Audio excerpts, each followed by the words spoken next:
नमस्कार, आप देख रहे हैं फ्रंटलाइन 24 और मैं हूं आपके साथ निर्भय किशोर। तो आखिरकार चौथे चरण के मतदान से पहले चुनाव जो प्रचार चल रहा था वो प्रचार अब समाप्त हो चुका है। महज कुछ देर पहले प्रचार समाप्त हुआ और ऐसे में इस चौथे चरण की अगर बात की जाए तो चौथा चरण खास करके एनडीए के लिए मुश्किलों वाली दिख रही है। एनडीए के लिए इन सभी सीटों को जीतना काफी संघर्ष भरा होगा और इस सीट को जीतना कहीं ना कहीं एनडीए के लिए एक बड़ी चुनौती भी है। सबसे पहले बात आपको बता दूं कि वो कौन कौन सी सीटें हैं। तो उजियारपुर है, जहां से नित्यानंद राय इस बार पूर्व केंद्रीय मंत्री है, वर्तमान में वहां से सांसद भी है। निवर्तमान सांसद नित्यानंद राय हैं एनडीए के तरफ से और उन्हें जीत के लिए संघर्ष करना पड़ रहा है। तभी तो अमित शाह ने चुनावी जनसभा के दौरान ये कह दिया था कि इस बार इन्हें बड़ा पद देना है, इसलिए जिता करके उजियारपुर वालों भेज देना। इसके बाद बात करें तो समस्तीपुर में चिराग पासवान, नीतीश कुमार और इसके साथ साथ एनडीए के लिए बड़ी चुनौती है, क्योंकि एक तरफ महागठबंधन से शनि हजारी जो है, महेश्वर हजारी केंद्रीय बिहार सरकार में मंत्री हैं, उनके बेटे हैं। दूसरी तरफ बिहार सरकार में ही मंत्री अशोक चौधरी की बेटी शांभवी हैं। उसके बाद बात दरभंगा की जाए तो दरभंगा में भी एनडीए का गढ़ कहा जाता है और एनडीए के गढ़ में बीजेपी से निवर्तमान सांसद और प्रत्याशी हैं गोपाल जी ठाकुर और दूसरी तरफ उनके सामने लालू प्रसाद यादव के काफी करीबी ललित यादव हैं। वो भी अब तक चुनाव नहीं हारे हैं, इसका रिकॉर्ड उनके पास है, तो अनुभव उनके पास भी काफी बड़ा है। तो ऐसे में संघर्ष बढ़ता हुआ दिख रहा है दरभंगा में। इसके अलावा बात की जाए बेगूसराय की, तो बेगूसराय में बिहार के फायर ब्रांड नेता कहे जाने वाले या बीजेपी के फायर ब्रांड नेता कहे जाने वाले गिरिराज सिंह हैं, लेकिन हाल में उनके कई जगहों पर विरोध देखने को मिली। उसकी वीडियो लगातार वायरल हुई, उनके बयान से लोग वहां पर नाराज हैं। तो ऐसे में गिरिराज सिंह को जीतने के लिए काफी संघर्ष करना पड़ रहा है, क्योंकि एक तरफ बेगूसराय में एनडीए को अपनी सीट बचाना है और दूसरी तरफ वो पूरा जो इलाका है, वो पूरा इलाका वामपंथियों का एक बड़ा सा गढ़ कहा जाता है। भले ही वहां पर प्रत्याशी एनडीए के जीते हो, लेकिन वहां गढ़ कहा जाता है और ऐसे में इस बार वोट बटेगा नहीं, क्योंकि महागठबंधन इस बार एकजुट है और वामपंथी नेता वहां पर इस बार चुनावी लड़ रहे हैं। उसके बारे में भी चर्चा करेंगे और इसके बाद बात मुंगेर की करेंगे। मुंगेर में ललन सिंह इस बार चुनावी मैदान में है, तो दूसरी तरफ बाहुबली उनके सामने है, अशोक महतो। और ऐसे में अशोक महतो की पत्नी है, माफ कीजिएगा, अशोक महतो की पत्नी है, लेकिन चेहरा अशोक महतो ही है। इन सारी तस्वीरों के बीच में अनंत सिंह का बाहर भी आना काफी सुर्खियों में रहा। इन सारे मुद्दों पर चर्चा करेंगे। मजबूत कौन है, किसके लिए संघर्ष की घड़ी है ये, और कौन यहां संकट के बीच उबर सकता है, इन सारे मुद्दों पर बात करेंगे। हमारे साथ श्याम सर हैं। सर, एक एक करके सबसे पहले बात हम सीधे आते हैं उजियारपुर से। केंद्रीय मंत्री वहां नित्यानंद राय, निवर्तमान सांसद। नित्यानंद राय के लिए मुश्किल दिख रही है क्या? क्योंकि एक तरफ अगर मेहता जी को देखा जाए तो वो भी काफी मजबूत स्थिति में है, अनुभव भी उनके पास बड़ा है। सर बिल्कुल, आलोक मेहता उस इलाके में, वो तुलसी मेहता उनके पिता थे, बड़ा नाम है, उनके वो पुत्र हैं, वो पेशे से इंजीनियर हैं, काफ़ी पढ़े लिखे हैं और कुशवाहा समाज से आते हैं। कुशवाहा समाज का वोट जो है वहाँ, कुशवाहा समाज के मतदाताओं की संख्या उजियारपुर में काफ़ी है। और इस बार का जो समीकरण है उसमें नित्यानंद राय केंद्रीय गृह राज्य मंत्री हैं, बिल्कुल भाजपा में का बड़ा नाम है और अमित शाह के अत्यंत करीबी माने जाते हैं वो। इसीलिए आपने इंट्रोडक्शन में ही बोला है कि अमित शाह उजियारपुर आकर लोगों से अपील किया कि बड़ा पद मिलेगा, इस बार इनको मिलने जा रहा है, मिलेगा, आप लोग जिता कर भेजिए। तो उजियारपुर की स्थिति जो है वहाँ, अगर आप वहाँ के आकलन करेंगे, वहाँ जाएंगे या वहाँ के लोगों से फीडबैक लेंगे, वहाँ के पत्रकारों से पूरी जानकारी लेंगे, तो उजियारपुर में नित्यानंद राय इस बार बुरी तरह फंसते नजर आ रहे हैं और बमुश्किल वो निकल पाएंगे या नहीं निकल पाएंगे कहना मुश्किल है। और ये चूंकि लगातार उसी क्षेत्र से विधायक होते रहे हैं, सांसद भी रह चुके हैं, तो आलोक मेहता की स्थिति वहाँ, महागठबंधन का जो वोट बैंक है, कांग्रेस, लेफ्ट, राजद, ये सारा चीज़ को मिला देंगे वहाँ, तो ये भारी पड़ रहे हैं। बिल्कुल, भाजपा कोई और रणनीति वहाँ चले और कोई खेल करे अलग बात है, लेकिन आज 3 दिन पहले की अगर बात की जाए तो दोनों में कांटे की टक्कर है। कौन जीतेगा कौन हारेगा कहना मुश्किल है। बहुत ही शानदार टक्कर दे रहे हैं आलोक मेहता महागठबंधन प्रत्याशी नित्यानंद राय को। बिल्कुल। और अभी अगर देखा जाए पूरी स्थिति को तो तेजस्वी जिस तरीके से काम करने के और जो जनता के बीच में मैसेज देने की कोशिश कर रहे हैं, वो लगातार ये कह रहे हैं कि भले ही कोई एयर शो कर ले, लेकिन हम तो जॉब शो कर रहे हैं। वो जॉब शो असर वहां कर रहा है। बिल्कुल कर रहा है। जॉब शो वही नहीं कर रहा है, पूरे बिहार में कर रहा है। तो बिहार का ही एक पार्ट है उजियारपुर। अगर दरभंगा में कर रहा है, समस्तीपुर में कर रहा है, मधुबनी दरभंगा में कर रहा है, सहरसा पूर्णिया में कर रहा है, तो उजियारपुर में भी कर ही रहा है। काफ़ी माने इम्पैक्ट है, प्रभाव है तेजस्वी के भाषण का। लोग इसको ले रहे हैं, गंभीरता से ले रहे हैं, और इसका असर उजियारपुर में भी बखूबी देखा जा रहा है। चलिए आगे बढ़ते हैं। और अभी और भी कई लोकसभा क्षेत्रों का चर्चा करना है। समस्तीपुर में आते हैं। हालांकि समस्तीपुर को लेकर के हमने कल एक वीडियो डाला हुआ है और उसमें पूरी स्थितियों को हमने बताया, लोगों से कैसे बातचीत की, तस्वीरें भी दिखाई है उसमें। लेकिन आज हम बात कर रहे हैं खास करके समस्तीपुर को लेकर के। समस्तीपुर में एक चीज हमने देखा सर, 3 लोग, एक तरफ चिराग पासवान क्योंकि उनका वो क्षेत्र कहा जाता है, दूसरी तरफ उनकी पार्टी से शांभवी आई हैं, तीसरी तरफ देखा जाए तो 2 मंत्री, कई लोग इस समस्तीपुर में फंसे हुए हैं। 2 मंत्री बिहार सरकार में मंत्री हैं, लेकिन दोनों के पुत्र जो है, पुत्र और पुत्री कचुनावी मैदान में पहली बार है। नीतीश कुमार के लिए भी कई बातें हैं। एक तरफ वो है कि उन्होंने हाल के दिनों में बयान दिया है कि कुछ लोग उनके साथ कहीं ना कहीं घात कर रहे हैं, उसका असर भी दिख रहा है। तो और एनडीए के लिए ये सीट जीतना, क्योंकि 400 के आंकड़े को पार करना है। कई लोग फंसे हुए सर, ये सीट कितना फंसा सकता है और कितना उभरने की उम्मीदें हैं? देखिए, सच कहिए तो 13 को जो चौथे चरण में जो चुनाव होने जा रहा है जी, आपने बोल दिया है पहले ही, ये एनडीए के लिए चुनौती भरा है। सभी सीट पर एनडीए के सांसद हैं जी, जीते हुए हैं, लेकिन ये इस बार बहुत मुश्किल है। एनडीए को हर माने 5 सीट निकालना बहुत ही मुश्किल है। अब समस्तीपुर की बात आप कर रहे हैं। समस्तीपुर में ये विडंबना ही कहिए कि एक ही सरकार में, एक ही मुख्यमंत्री के नेतृत्व में 2 मंत्री हैं। जदयू के अशोक चौधरी भी हैं और जदयू के महेश्वर हजारी भी हैं, लेकिन एक लड़ रहे हैं एनडीए से, अशोक चौधरी की पुत्री शांभवी, और दूसरे महेश्वर हजारी के पुत्र हैं सनी हजारी, वो लड़ रहे हैं कांग्रेस से। इसी से अंदाजा लगा लीजिए कि वहां की स्थिति क्या है। एक बात जो हम लोगों ने चर्चा की है, हम लोगों ने समस्तीपुर को देखा है, परखा है, मतदाताओं का नब्ज टटोला है, उससे स्पष्ट है वहां के स्थानीय बनाम बाहरी ये मुद्दा वहां बहुत तेजी से फैला हुआ है। लोग कह रहे हैं कि किसी भी सूरत में हम लोग बाहरी उम्मीदवार को स्वीकार नहीं करेंगे। शांभवी बाहर की हैं, वह समस्तीपुर की रहने वाली नहीं है, वह अशोक चौधरी की पुत्री हैं, वह हमेशा पटना में रही हैं। उनका ससुराल, उनके ससुर कुणाल साहब हैं, बड़े आईपीएस अधिकारी रहे हैं, और वो माने जाति से भूमिहार हैं। वहाँ उनके लड़के से उनकी शादी हुई है। तो अपर कास्ट प्लस बाहरी, ये दोनों फैक्टर वहाँ काम कर रहा है। इस सुरक्षित क्षेत्र में अपर कास्ट कैसे चुनाव लड़ने के लिए आ गई? जब शादी कर ली तो वो तो रही नहीं, वो तो अपर कास्ट में आ गई। तो वहाँ बाहरी और ये कास्ट फैक्टर दोनों काम कर रहा है। और वहाँ पर हम लोगों ने जो देखा है, समझा है, लोगों से बातें हुई हैं, उससे स्पष्ट है कि सनी हजारी जो है वो काफ़ी मजबूत स्थिति में है और शांभवी वहाँ संकट में दिख रही है।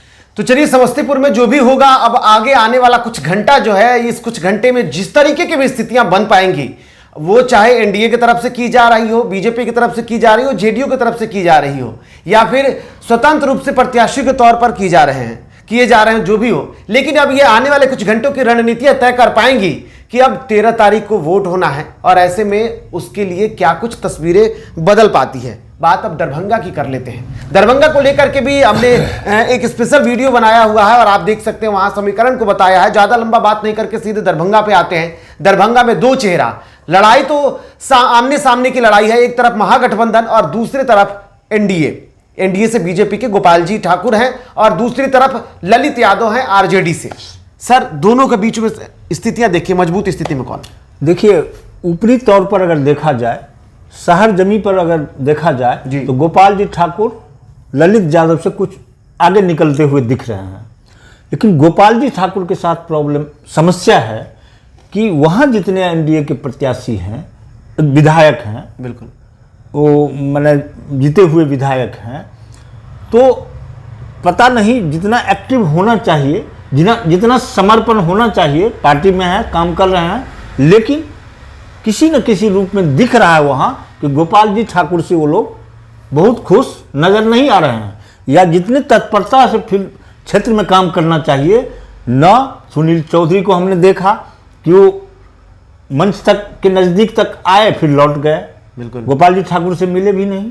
इसी तरह हरी सहनी मंत्री जी को हमने देखा कि आराम से वो लोगों से बात तक नहीं किए, मंच तक आए, भाषण किए और चिराग के सभा में चले गए।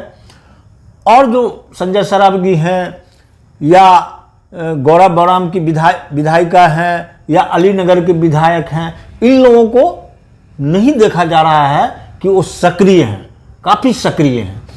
कहीं कोई खेल तो नहीं हो रहा है गोपाल जी ठाकुर के साथ, या हो जाए तो कोई भारी बात नहीं, लेकिन पार्टी के डर से, मोदी के डर से, भाजपा का जो सिस्टम है, काम करने का जो तौर तरीका है, इससे कोई इधर उधर नहीं कर सकते हैं। लेकिन सच पूछिए तो वहाँ वो गोपाल जी ठाकुर के साथ सही नहीं हो रहा है, नहीं कर रहे हैं। वो सारे विधायक, जीते हुए विधायक हैं, वो मदन सहनी हैं जो मंत्री हैं, और वो वहाँ के विधायक हैं, दरभंगा लहेरियासराय के बगल में, नाम अभी याद नहीं आ रहा है, दरभंगा के ही विधायक हैं वो, दरभंगा लोकसभा क्षेत्र के।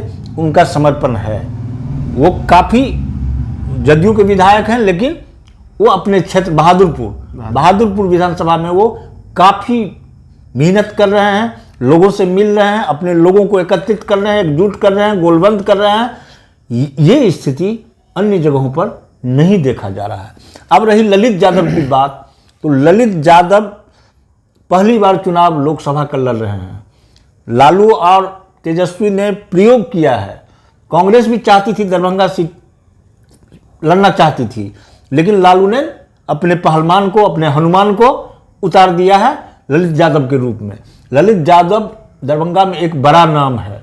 ललित यादव 6 बार विधायक रह चुके हैं। ललित यादव अभी तक कोई चुनाव हारे नहीं हैं, इसलिए बहुत आसान नहीं है दरभंगा में कि क्या होगा कहना।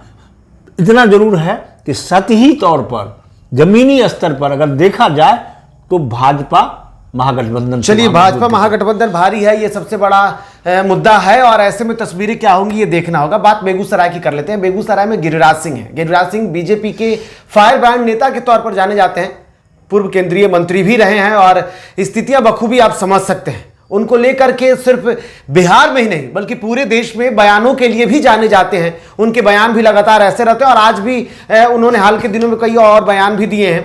तो इन सारी स्थितियों को लेकर के, और दूसरी तरफ गढ़ बेगूसराय वाम दल, सर कैसा लग रहा है? देखिए, इस बार गिरिराज सिंह फंसते हुए नजर आ रहे हैं।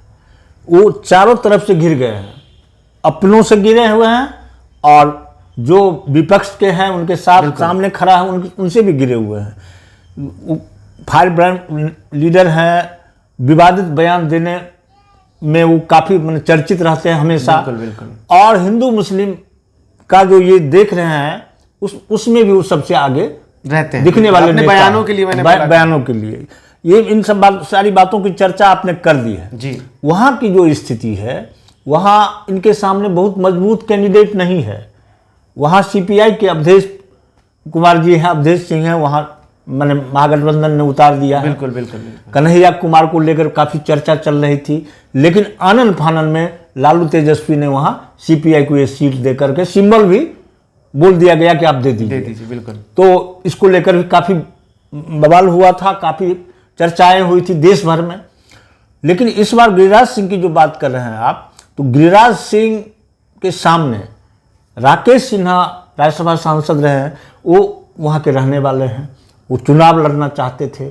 अच्छी पैठ है, अच्छी पकड़ है उनकी, बुद्धिजीवियों में वो प्रोफेसर हैं, तो बुद्धिजीवियों में उनकी पकड़ बहुत मजबूत है।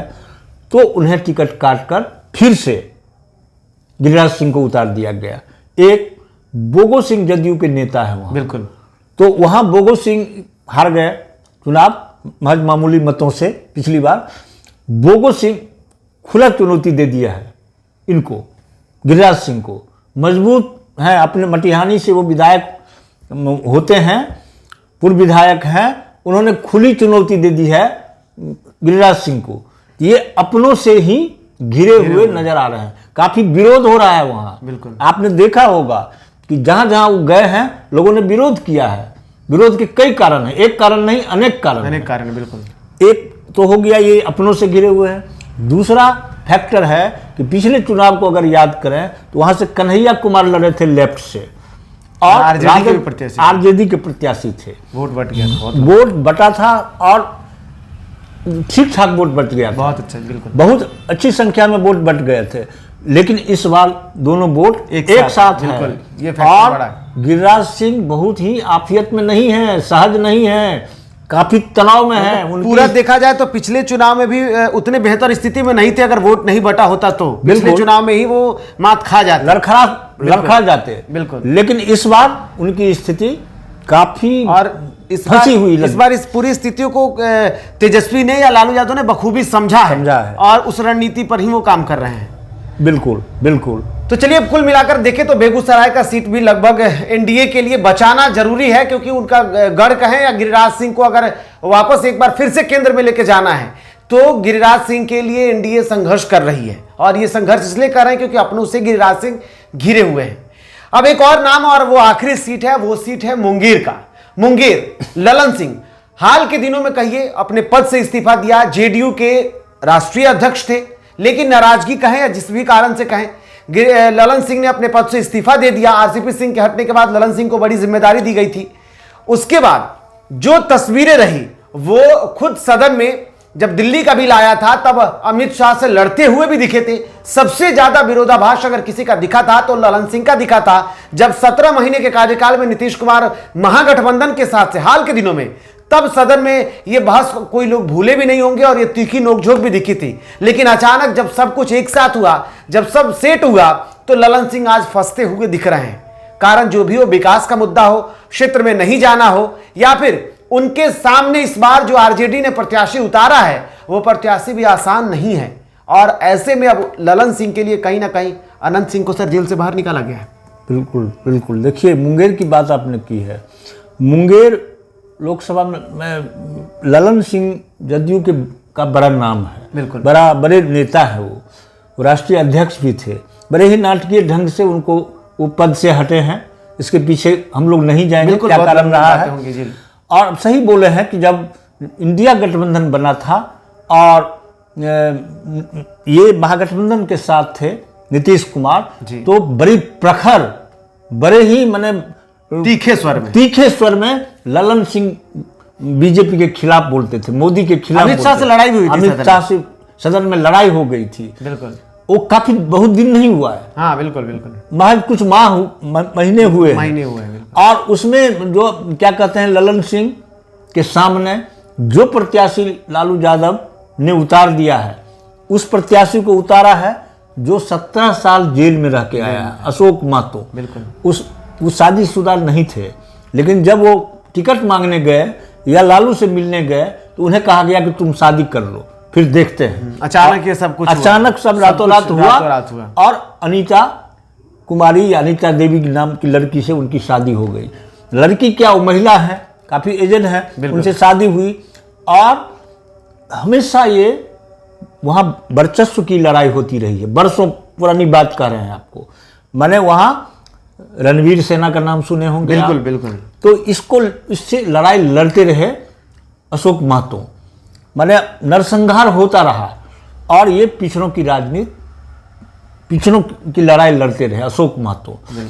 तो इस बार ये स्थिति है कि अशोक महतो के साथ तमाम पिछड़े समाज के लोग जुट गए हैं, और इधर भूमिहार या अपर कास्ट के लोग या ललन सिंह से व्यक्तिगत संबंध रखने वाले लोग इतने बच गए। अगर दोनों को देखा जाए, आमने सामने किया जाए, तो अशोक महतो का पलड़ा काफी भारी पर दिखता है, बिल्कुल दिख रहा है। और ये काफी कमजोर हो जाते हैं उस स्थिति में। बिल्कुल। इतना ही नहीं, आपने अनंत सिंह का नाम लिया, अनंत सिंह मोकामा और उस क्षेत्र में बड़ा नाम है। मतलब इसको सीधे तौर पे कहना कि वर्चस्व की लड़ाई के लिए पेरोल मिल जाना, पेरोल मिल गया, और लोग वो भी एक छोटे से मुद्दे पर कि गांव में जब अपने जमीन का बंटवारा करना है। अनंत सिंह बार बार जब जेल से निकल रहे हैं तो ये कह रहे हैं कि हमें अपने जमीन का बंटवारा करना है, इसलिए मुझे पेरोल मिला है। अब चुनाव के दरमियान जिस व्यक्ति को आप इतना बड़ा दबदबा हो, चेहरा हो, वो जब बाहर आता है और वो कहता है जमीन का बंटवारा करना है, और उसके बाद उन्हें ना रोक होती है कि वो चुनाव को प्रभावित कर सकते हैं,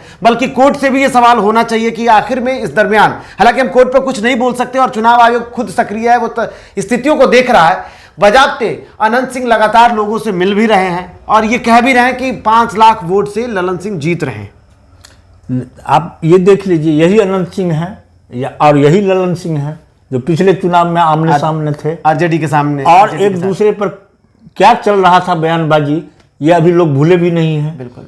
और परिस्थिति ऐसी बन गई है और इस बार के चुनाव में कि उन्हें पैरोल पर बाहर निकाला गया है, वो सक्रिय हैं, लग गए हैं। अब अनंत सिंह कितना काम आएंगे ललन सिंह को, ये तो समय बताएगा। लेकिन एक और वहां मुद्दा है, विजय सिन्हा जो, अभी मैं आपको इस पर ले जाना चाहता हूं। विजय सिन्हा जो उप मुख्यमंत्री हैं जी, वो वहां मुंगेर से ही विधायक हैं, बिल्कुल हुआ करते हैं, कई बार विधायक रहे हैं। तो दोनों स्वजातीय हैं, विजय सिन्हा और ललन सिंह दोनों भूमिहार जाति से आते हैं, लेकिन दोनों का संबंध कभी अच्छा नहीं रहा। दोनों एक दूसरे को पराजित करने के लिए और कराने के लिए कुछ भी करने को तैयार रहते थे और करते थे। इस बार ये परिस्थिति बनी है कि विजय सिन्हा को भी ललन सिंह के लिए वोट मांगना है या मांगना पड़ रहा है, लेकिन वो कितने अंतः समर्पित भाव से मतदाताओं के पास जाएंगे और बोलेंगे, यह भी एक रहस्यमय बना हुआ है। बिल्कुल। इसलिए ललन सिंह और ये भी सर आपने भी देखा होगा, हम भूल नहीं सकते, हाल के दिनों में उनके साथ कुछ ऐसी तस्वीरें हो गई थी जब विजय सिन्हा ने खुद सदन में खड़ा होकर कहा था, जब वो विपक्ष में थे तब वो लगातार इस बातों को कहते रहे और मंच से ये बातें कहते रहे कि वहां का एसपी विधायक उनका सुनता नहीं है, वहां का एसपी सुनता नहीं है, वहां के अधिकारी उनकी बातें नहीं सुनते हैं, और उसको लेकर के उन्होंने अपनी व्यथा भी बताई थी। वो सारी चीजें भूल गए अचानक से। मुंगेर के लोगों ने तो अभी बताया, अभी 2 दिन 4 दिन पहले बताया, कई लोगों ने बताया कि अभी भी विजय सिन्हा और ललन सिंह आंख में आंख मिला के बात नहीं कर पा रहे। उन लोगों की दूरी इतनी थी कि आंख में आंख मिला के बात नहीं करते हैं, लेकिन गठबंधन में है, गठबंधन धर्म का पालन करना है, शीर्ष नेतृत्व का आदेश फॉलो करना है, तो इस वजह से जो हो जाए। लेकिन ललन सिंह इस बार बुरी तरह मुंगेर में फंसे हुए हैं। अब भाजपा, जदयू या उनके साथ जो भी और दल हैं, कोई करिश्मा कर दे वहां तो अलग बात है, नहीं तो ललन सिंह की स्थिति काफी नाजुक है और यह सीट निकलना जदयू के लिए बहुत मुश्किल दिखता है। तो कुल मिलाकर के देखें तो इन 5 सीटों पर जो कि चौथे चरण में चुनाव होना है, 13 मई को मतदान होना है, और ऐसे में इन 5 सीटों पर होने वाले मतदान से पहले एनडीए के लिए परीक्षा की घड़ी है। एनडीए के लिए यह अग्नि परीक्षा कहें तो शायद कम ही शब्द होगा, क्योंकि सारी सीटों को निकालना, प्रधानमंत्री मोदी भी लगातार इन सीटों, बिल्कुल आपने सर ने जिक्र कर दिया कि प्रधानमंत्री मोदी भी लगातार जुटे हुए हैं। और आपको एक बड़ी जानकारी यह भी रही कि प्रधानमंत्री मोदी आकर के चुनाव प्रचार कर रहे हैं। जिस दिन चुनाव है उस दिन कई जगहों पर लगभग उनके बिहार में 3 रैलियां हैं, 7 रैली वो कर चुके हैं अब तक, और ऐसे में 3 रैलियां, ठीक रोड शो करना है उनको। तो इन सारी तस्वीरों को लेकर के देख लीजिए तो बखूबी ये साफ है कि इन सीटों के लिए प्रधानमंत्री मोदी खुद लगे हुए हैं और ये परीक्षा की घड़ी कितनी है। एक बात और है कि इन सारी स्थितियों के बीच में जितने भी ये गढ़ हैं वो बीजेपी का गढ़ है, और अधिकतर जगहों पर जो हर एक विधानसभा में, हर एक लोकसभा क्षेत्र में 5 से 6 विधानसभा सीटें हैं और सब पर अधिकतर एनडीए का कब्जा है। तो ऐसे में इन सारी स्थितियों के बीच में अब क्या खेल होता है ये देखना होगा, और कल मतदान के बाद ये तस्वीरें साफ हो पाएंगी। लेकिन इन सीट को निकालना ये बीजेपी के लिए बड़ी चुनौती है, एनडीए के लिए बड़ी चुनौती है, और अगर पासा पलट गया तो महागठबंधन के लिए ये सबसे बड़ा, बेहतर और शुभ संदेश होगा, शुभ संकेत होगा, क्योंकि बिहार में आगे दिनों में चुनाव होना है और विधानसभा चुनाव में अगर एक भी इस तरीके की सीटों को तोड़ने में अगर तेजस्वी यादव, लालू प्रसाद यादव, मुकेश सहनी या फिर कांग्रेस की बात की जाए, कांग्रेस, माले जो वामपंथी दल हैं, वो लोगों के लिए एक बूस्टर का काम करेगा और विधानसभा में ये सारी रणनीतियां अगर काम कर गई इस बार के चुनाव में, तो विधानसभा में ये उनके लिए प्लस पॉइंट होगा। तो फिलहाल इस रणनीतियों को देखना होगा क्या तस्वीरें बनती हैं। लेकिन हमें दीजिए इजाजत, और आप अब तक अगर हमारे चैनल को सब्सक्राइब नहीं किया है आपने तो सब्सक्राइब कर लीजिए, नोटिफिकेशन बटन दबाइए।